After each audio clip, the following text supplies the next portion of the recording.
จากสงครามในยุคกรีกโบราณสู่การเผชิญหน้าระหว่างสหรัฐกับจีนในศตวรรษที่ 21 เมื่อมหาอำนาจใหม่ท้าทายมหาอำนาจเดิมจีนกับสหรัฐจะหนีกับดักแห่งประวัติศาสตร์ที่จบลงด้วยสงครามได้หรือไม่ สวัสดีค่ะท่ามกลางการแข่งขันระหว่างจีนกับสหรัฐที่ทวีความตึงเครียดมากยิ่งขึ้นประธานาธิบดีสีจิ้นผิงตั้งคำถามว่าจีนกับสหรัฐจะสามารถก้าวข้ามกับดักทูซิดิดิสได้หรือไม่อะไรคือทูซิดิดิส trap และความสัมพันธ์ระหว่าง2ประเทศมหาอำนาจนี้จะเป็นอย่างไรต่อไปในอนาคตเรามาดูการเยือนปักกิ่งของประธานาธิบดีโดนัลด์ทรัมป์กันค่ะ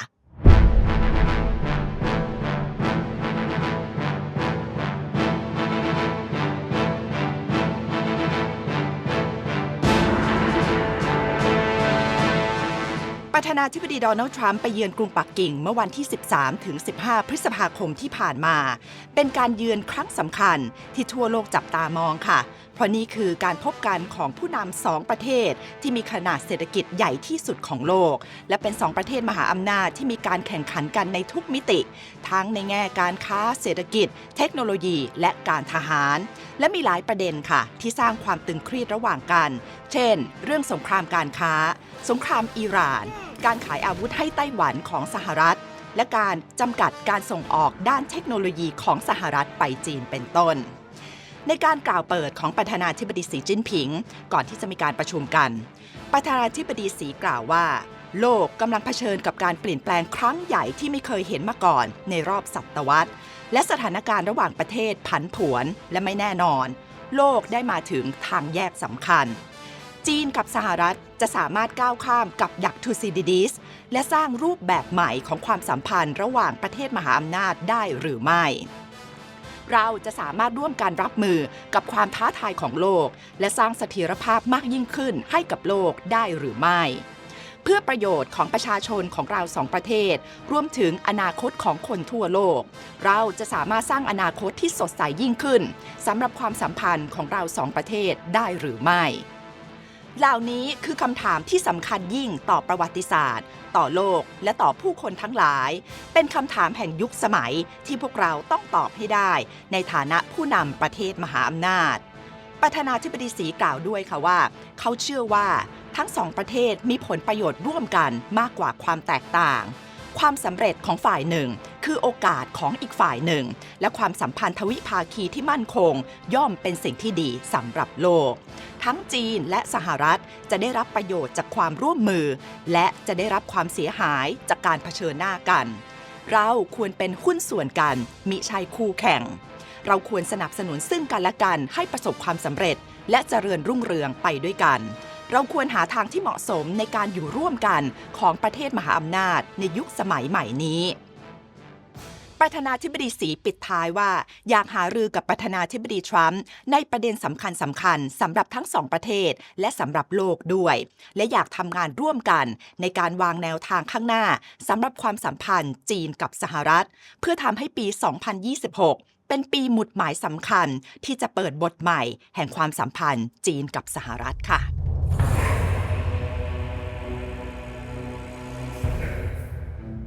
ในการกล่าวของประธานาธิบดีสีประเด็นที่ได้รับความสนใจอย่างมากก็คือการเอ่ยถึง Thucydides trap หรือว่ากับดัก Thucydides กับดัก Thucydides คืออะไรต้องย้อนกลับไป500ปีก่อนคริสตกาลค่ะในสมัยกรีกโบราณ Thucydides เป็นชื่อของนายพลและนักประวัติศาสตร์ชาวเอเธนส์ที่บันทึกสงครามระหว่างนครรัฐสปาร์ตากับเอเธนส์บันทึกนี้ชื่อว่า History of the Peloponnesian Warเอเธนส์ใช้เวลาหลายทศวรรษแผ่ขยายอำนาจทางน้ำส่วนสปาร์ตาซึ่งมีกองกำลังทางบกที่แข็งแกร่งมากที่สุดรู้สึกว่าการเป็นมหาอำนาจของตัวเองกำลังถูกคุกคามและเมื่อเอเธนส์มีการแทรกแซงทางทหารและเศรษฐกิจต่อพันธมิตรของสปาร์ตาก็มองว่าเป็นการยั่วยุจุดแตกหักเกิดขึ้น431ปีก่อนคริสตกาลเมื่อนครรัฐทีฟส์ซึ่งเป็นพันธมิตรของสปาร์ตาโจมตีนครรัฐพลาเทียซึ่งเป็นพันธมิตรของเอเธนส์ทำให้เกิดสงครามระหว่าง2มหาอำนาจขึ้นค่ะ สงคราม 30 ปีระหว่างเอเธนส์กับสปาร์ตาเริ่มต้น 431 ปีก่อนคริสตกาลและจบลง 404 ปีก่อนคริสตกาลโดยเอเธนส์แพ้สปาร์ตาค่ะทูซิดิดิสเขียนประโยคดังว่าการเติบโตของเอเธนส์และความหวาดกลัวที่สิ่งนี้ก่อให้เกิดขึ้นในสปาร์ตาทำให้สงครามเป็นสิ่งที่หลีกเลี่ยงไม่ได้กับดักทูซิดิดิสก็คือแนวคิดที่ว่าเมื่อมหาอำนาจใหม่พังงาดขึ้นมาก็จะคุกคามการครองอำนาจของมหาอำนาจเดิมผลลัพธ์มักนำไปสู่สงครามค่ะถ้าเปรียบเทียบจีนกับสหรัฐก็เป็นสปาร์ตามหาอำนาจเดิมเอเธนส์ก็คือจีนมหาอำนาจใหม่ที่มาท้าทายอำนาจสหรัฐค่ะคนที่สร้างแนวคิดทางรัฐศาสตร์ Thucydides Trap ก็คือนักรัฐศาสตร์ชื่อดังชาวอเมริกันศาสตราจารย์เกรแฮม แอลลิสันสอนอยู่ที่มหาวิทยาลัยฮาร์วาร์ดนะคะอาจารย์แอลลิสันใช้คำนี้ช่วงต้นยุค 2010 อาจารย์แอลลิสันเคยดำรงตำแหน่งผู้ช่วยรัฐมนตรีว่าการกระทรวงกลาโหมสหรัฐสมัยบิล คลินตันค่ะยุค 90 แล้วก็เป็นที่ปรึกษารัฐมนตรีกลาโหมภายใต้รัฐบาลโรนัลด์ เรแกนยุค 80 ด้วยเขาออกหนังสือขายดีเมื่อปี 2017 ชื่อ Destined for War: Can America and China Escape Thucydides' Trap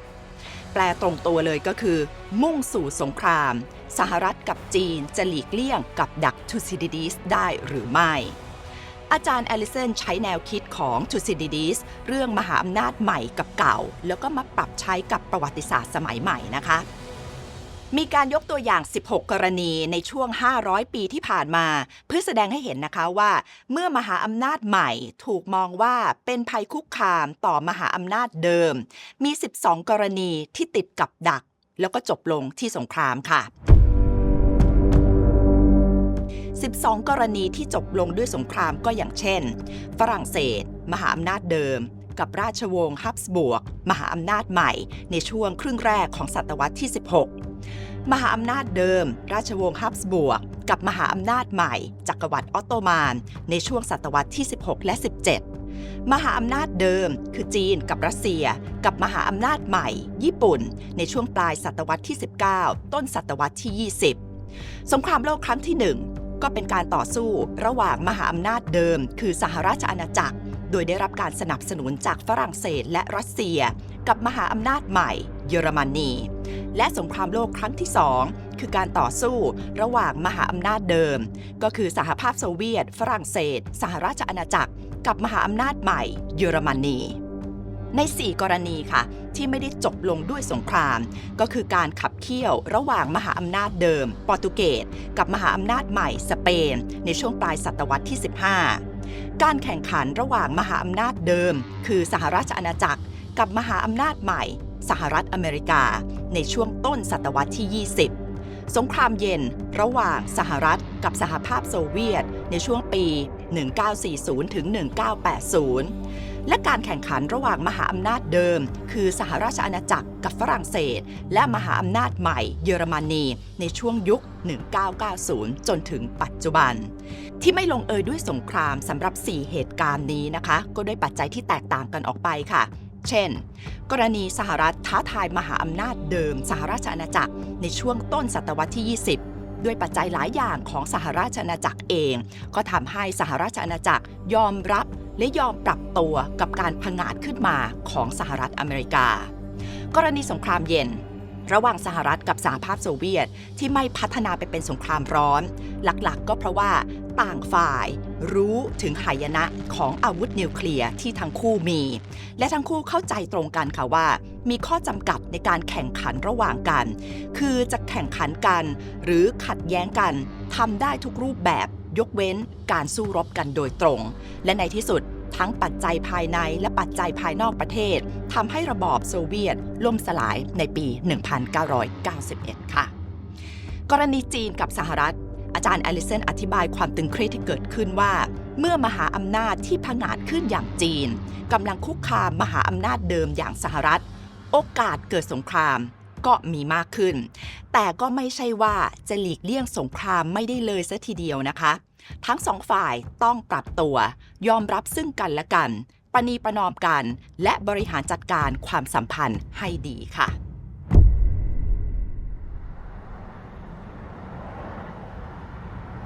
เรามาดู Thucydides Trap นะคะจากมุมของประธานาธิบดีสีจิ้นผิงแล้วก็ทรัมป์กันบ้างสำหรับประธานาธิบดีสีจิ้นผิงนี่ไม่ใช่ครั้งแรกนะคะที่เอ่ยถึงกับดัก Thucydides เมื่อปี 2013 ประธานาธิบดีสีเคยกล่าวกับผู้นำหลายประเทศว่าเราต้องร่วมมือกันเพื่อหลีกเลี่ยงกับดัก Thucydides ซึ่งเป็นความตึงเครียดที่ก่อให้เกิดความเสียหายระหว่างมหาอำนาจที่กำลังผงาดขึ้นกับมหาอำนาจเดิมหรือระหว่างมหาอำนาจเดิมด้วยกันเองปี 2014 สีกล่าวถึงจีนกับสหรัฐว่าควรร่วมมือกันทำงานเพื่อหลีกเลี่ยงกับดักนี้ปี 2015 ตอนไปเยือนสหรัฐประธานาธิบดีสีก็กล่าวว่านโยบายต่างประเทศของจีนให้ความสำคัญกับการทำความเข้าใจกับสหรัฐปักกิ่งอยากเห็นความเข้าใจและความไว้วางใจระหว่างกันมากยิ่งขึ้นและลดความห่างเหินและความไม่ไว้เนื้อเชื่อใจลงสีพูดด้วยนะคะว่าไม่มีสิ่งที่เรียกว่า Thucydides Trap หรือการไม่สามารถหลีกเลี่ยงความขัดแย้งแต่หากประเทศมหาอำนาจต่างๆยังคงคำนวณเชิงยุทธศาสตร์ผิดพลาดซ้ำแล้วซ้ำเล่าพวกเขาอาจจะสร้างกับดักแบบนี้ขึ้นมาสำหรับพวกเขาเองค่ะในปี 2023 ระหว่างพบกับผู้นำเสียงข้างมากในวุฒิสภาของสหรัฐชักชูเมอร์ที่เมืองจีนนะคะประธานาธิบดีสีก็ย้ำอีกว่ากับดัก Thucydides นั้นสามารถหลีกเลี่ยงได้โลกใบนี้กว้างใหญ่มากพอที่จะรองรับการพัฒนาและความเจริญรุ่งเรืองร่วมกันของจีนและสหรัฐปี 2024 ตอนพบกับประธานาธิบดีโจไบเดนที่เปรูสีก็ย้ำอีกนะคะว่ากับดัก Thucydides เป็นสิ่งที่หลีกเลี่ยงได้และเตือนว่าไม่ควรเกิดสงครามเย็นครั้งใหม่และจะไม่มีใครสามารถเอาชนะได้ค่ะมีการตีความนะคะว่าการที่ประธานาธิบดีสีพูดเรื่องกับดัก Thucydides ในการมาเยือนปักกิ่งของทรัมป์ปี 2026 นี้เป็นการเป็นในว่าจีนกำลังเติบโตเป็นมหาอำนาจแล้วสหรัฐกำลังเสื่อมถอยแต่ว่าประธานาธิบดีทรัมป์ไม่เชื่อแบบนั้นนะคะทรัมป์โพสต์ว่าสีกำลังพูดถึงความเสียหายที่เกิดขึ้นกับสหรัฐในช่วง 4 ปีของประธานาธิบดีโจไบเดนเมื่อ 2 ปีที่แล้วสหรัฐเป็นประเทศกำลังเสื่อมถอยแต่ตอนนี้สหรัฐเป็นประเทศที่โดดเด่นมากที่สุดและหวังว่าความสัมพันธ์กับจีนจะแข็งแกร่งขึ้นและดีขึ้นกว่าเมื่อก่อนค่ะ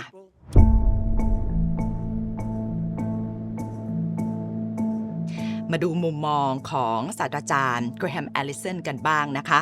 ให้สัมภาษณ์ Channel News Asia ค่ะว่าประธานาธิบดีสีเข้าใจบทเรียนในประวัติศาสตร์อย่างถ่องแท้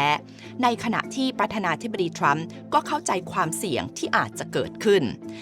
เขามองว่าทั้งสองผู้นำน่าจะตัดสินใจได้ว่าพวกเขาไม่อยากจะติดกับดักนี้ไม่อยากให้ความสัมพันธ์แย่ลงจนนำไปสู่สงครามอย่างที่เกิดขึ้นกับกรณีอื่นๆและดูเหมือนว่าทั้งสองผู้นำกำลังพยายามหาสิ่งที่ประธานาธิบดีสีอธิบายว่าเป็นรูปแบบใหม่ของความสัมพันธ์ระหว่างมหาอำนาจประธานาธิบดีสีประกาศว่าเขากับทรัมป์ตกลงที่จะให้ความสัมพันธ์จีนกับสหรัฐตั้งอยู่บนหลัก constructive strategic stability หรือเสถียรภาพทางยุทธศาสตร์ในเชิงสร้างสรรค์อาจารย์แอลลิสันบอกว่าพูดอาจจะง่ายแต่ทำได้อาจจะยากแต่ก็ถือว่าเป็นย่างก้าวในทิศทางที่ถูกต้องค่ะถ้าทั้งสองประเทศยังคงเดินหน้าต่อเนื่องอย่างที่เป็นอยู่ก็จะสร้างประวัติศาสตร์อย่างที่ผ่านๆมานั่นก็คือสงครามที่ทั้งจีนและสหรัฐไม่ชนะนี่คือเรื่องของความมั่นคงของโลกสหรัฐเชื่อว่าตัวเองเป็นผู้นำโลกเพราะสหรัฐได้สร้างระบบความมั่นคงระหว่างประเทศที่เป็นประโยชน์กับทุกคนไม่มีสงครามระหว่างชาติมหาอำนาจในช่วง 80 ปีที่ผ่านมาและผู้คนในโลกก็มีความเป็นอยู่ที่ดีขึ้นด้วยในขณะที่จีนก็มองว่าตัวเองสมควรมีบทบาทมากขึ้นในเวทีโลกตามการขยายอำนาจทางเศรษฐกิจทางทหารและเทคโนโลยีของตัวเองอาจารย์อลิสันบอกว่าสมัยสงครามเย็นไม่นำไปสู่สงครามร้อนเพราะว่าทั้งสองฝ่ายรู้ว่ามีขีดความสามารถในการทำลายล้างอีกฝ่ายเท่าๆกันและจะไม่มีใครรอดหากรบกันด้วยอาวุธนิวเคลียร์ก็เลยนำไปสู่เดตองหรือว่าการผ่อนคลายความตึงเครียดอาจารย์เสนอค่ะว่าความสัมพันธ์ระหว่างจีนกับสหรัฐในระยะยาวอาจจะเหมือนโอลิมปิกเกมส์แข่งขันกันเข้มข้น แต่สันติค่ะการแข่งขันไม่จำเป็นที่จะต้องอันตรายเราทั้งคู่วิ่งเร็วขึ้นถ้าเราแข่งขันกันสิ่งสำคัญอยู่ที่ว่าทั้งสองประเทศจะอยู่ร่วมกันได้โดยไม่เปลี่ยนการแข่งขันนั้นให้กลายเป็นการเผชิญหน้าทางทหารหรือไม่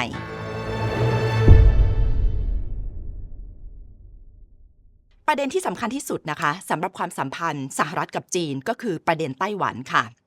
จีนมองว่าไต้หวันเป็นส่วนหนึ่งของจีนแต่ว่าไต้หวันไม่ได้มองแบบนั้นนะคะ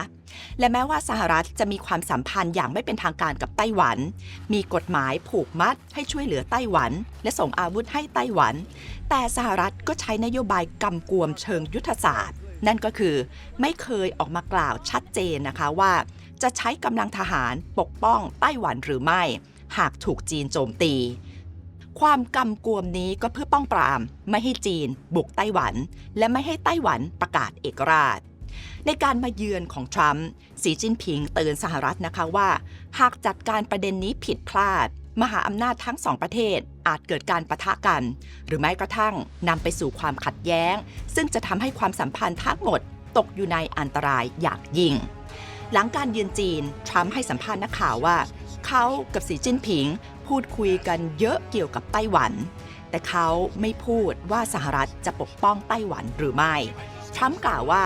เราไม่ต้องการสงครามถ้าเป็นอย่างที่เป็นอยู่ผมคิดว่าจีนน่าจะโอเค